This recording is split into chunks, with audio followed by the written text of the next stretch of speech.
കണ്ണിൽ ചോരയില്ലാത്തൊരു സർക്കാരാണ് കേരളം ഭരിക്കുന്നത്. ഇത്ര ദിവസമായിട്ട് 30 ദിവസമായി നിരാഹാരത്തിലാണ്, 68 ദിവസമായി ഇവർ സമരത്തിലാണ്. ആശാവർക്കർമാരുടെ ന്യായമായ ആവശ്യങ്ങൾ ഒന്നുപോലും പരിഗണിക്കാൻ പോലും ഗവൺമെന്റ് തയ്യാറല്ല. ഈ സർക്കാർ മുഖ്യമന്ത്രിയും ഈ സമരത്തോട് പരിപൂർണമായ അസഹിഷ്ണുതയാണ് കാണിച്ചുകൊണ്ടിരിക്കുന്നത്. സമരം ചെയ്യുന്നവരെ അപമാനിക്കുക, ആക്ഷേപിക്കുക, സമരത്തോട് തികഞ്ഞ പുച്ഛ മനോഭാവത്തെ സംസാരിക്കുക, അവരുടെ പ്രശ്നങ്ങൾ പരിഹരിക്കാൻ ഒരു നടപടി സ്വീകരിക്കാതിരിക്കുക, ഇതെല്ലാമാണ് ഗവൺമെന്റ് ചെയ്തുകൊണ്ടിരിക്കുന്നത്. ഒരു കാരണവശാലും ഇത് അംഗീകരിക്കാൻ കഴിയുന്നതല്ല. ഈ ബഹുജന പ്രക്ഷോഭമായി ഇത് വളർന്നു വരുന്നു എന്നതിൽ സർക്കാർ അസഹിഷ്ണുത കാണിച്ചിട്ട് അർത്ഥമില്ല.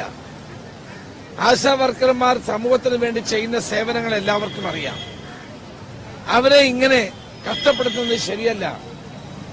അവർക്ക് ന്യായമായ ആവശ്യങ്ങൾ അംഗീകരിച്ചു കൊടുക്കാനുള്ള മനോഭാവമാണ് സർക്കാർ കാണിക്കേണ്ടത്. അത് കാണിക്കാത്തത് ഞാൻ ശക്തമായ പ്രതിഷേധം രേഖപ്പെടുത്തുകയാണ്. ഏതായാലും ഇവിടെ സമരം ചെയ്യുന്നവരുടെ നിശ്ചയദാർഢ്യത്തെ ഞാൻ അഭിനന്ദിക്കുന്നു. ഈ സമരം ശക്തമായി തന്നെ മുന്നോട്ട് പോകും എന്നുള്ളതാണ് അവരെന്നോട് സൂചിപ്പിച്ചത്. അവരെ ഞാൻ അഭിവാദ്യം ചെയ്യുന്നു. അവരോടൊപ്പം കേരളത്തിലെ ജനങ്ങളുണ്ട്, ജനങ്ങളുടെ മനസ്സ് അവരോടൊപ്പമുണ്ട്.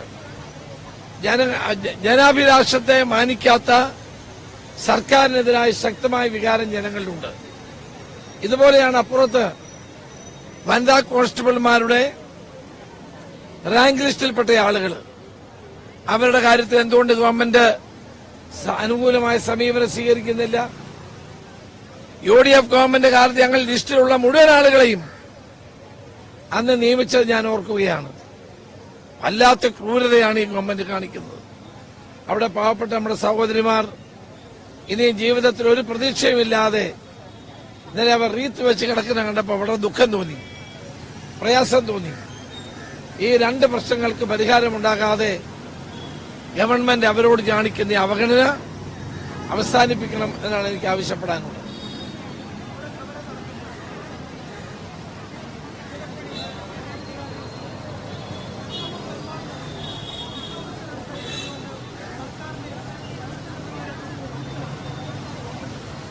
സർക്കാരിന് സമരങ്ങളോട് പുച്ഛമാണ്, സമരം ചെയ്യുന്നവരോട് അവർക്ക് അസഹിഷ്ണുതയാണ്.